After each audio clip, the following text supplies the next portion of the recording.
everybody? We are back, Pick 5 Johnny, with another Oaks profile. That's right, the first Friday in May.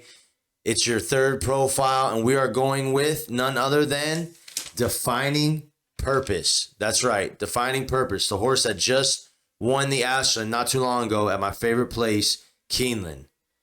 This horse, to me, I liked in that race. I actually had that horse in that race, one of my two horses I had. The horse went off at 20-1 because a lot of people saw that sixth place finish in the Honeybee, but forgot that sixth place finish was to wet paint.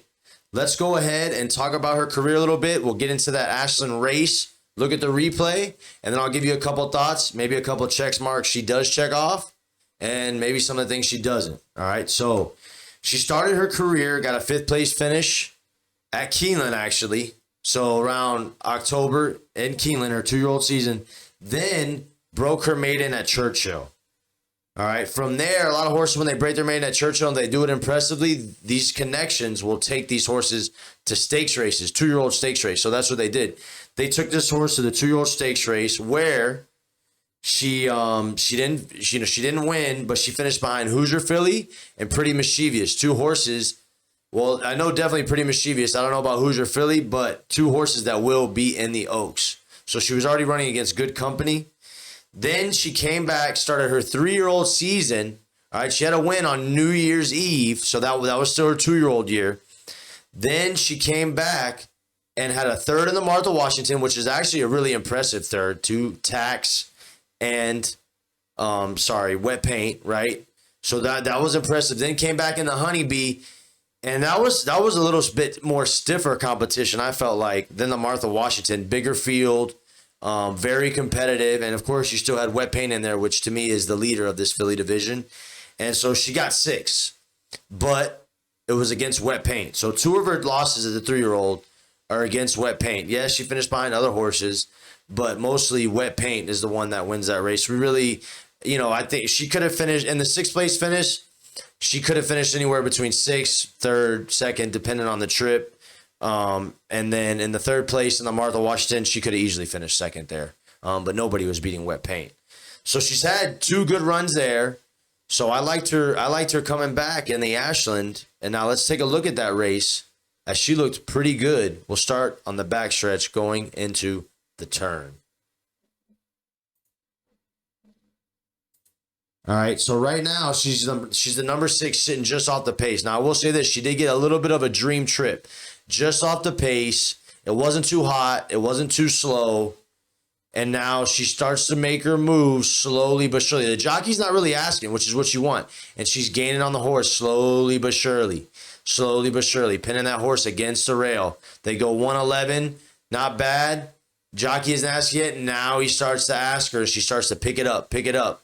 Now, at this point, she's had the best trip out of anybody in the field. She hasn't been wide, and she's got the first jump. Here she goes. Now she's got to worry about is Julia Shining, who was supposed to be a pretty good filly, and here comes Punch Bowl. But she digs in, which I like to see as a horse, and finishes the race. Yes, Punch Bowl was coming, so maybe if they would a little longer, Punch Bowl might beat her. She didn't. She got to the wire first, and that's what matters. I mean, I thought this was a heck of a job. Coming into this race. Now, the only thing I will say, the only knocks I have against her is the field was small. I like to see horses coming out of a little bit bigger field when it comes to going into the Oaks. And I didn't think the competition was very good. Now, Julia Shining, granted, she lost in Tampa. I saw that. She kind of ran the same way she did. Looked like she was going to make a move on the turn. Looked like she was going to finish it.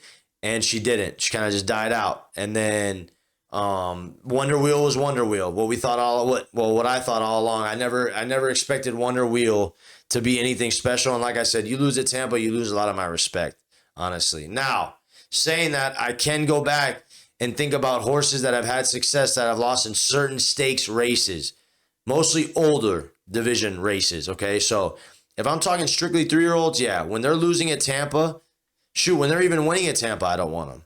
So the fact that Wonder Wheel took the loss at Tampa, Julia Shining took the loss at Tampa, I wasn't surprised to see them lose here. I did think Brad Cox's Punch Bowl looked good. I have to go back and reference those, and I'm going to pop them up here because I'm going to have to go back and reference those top 14 Oak standings because I don't think Punch Bowl punched her ticket necessarily, no pun intended. But going back to defining purpose, I thought this race was good. I didn't think the competition was very good. So the things I like to check off about this horse: has a win going into the Oaks. I like that. Is improving with each race. I like that also. Coming out of her losses, she lost against arguably the top 3-year-old filly in the country. I like that. And the only downgrade I'd have is she had a 6th and a 3rd place finish out of those races, and to me wasn't up to par. Now, can she improve off of this win? I think so. Can she win the Oaks? I think she has a chance for sure. Do I think she has the best chance? No, but I think she's definitely a horse to have. You know, if you're doing any type of doubles or pick 3 wagers or maybe a saver horse, that's the type of horse to me she is. I think she's going to run well. I think she's got good connections. You know, she's going to be attending the pace, and that's important. And she's going to get that first jump because we don't know where the pace is necessarily going to come from. Is it going to be botanical? You know, Defining Purpose could find herself up there. So it all depends. But as far as this horse goes, if I was going on a scale of about out of 5, I'd give this one a 4 out of 5 stars. Defining Purpose, getting the win in the Ashland, improving with each race. Can she improve enough to win the Oaks? We'll see in about a week. And that's it. Pick 5 Johnny with your Oaks profile, Defining Purpose. Hope you guys liked it. Make sure you like and subscribe. You know, 1 week away, guys. 1 week away from the Oaks, the Derby. I'm excited about both.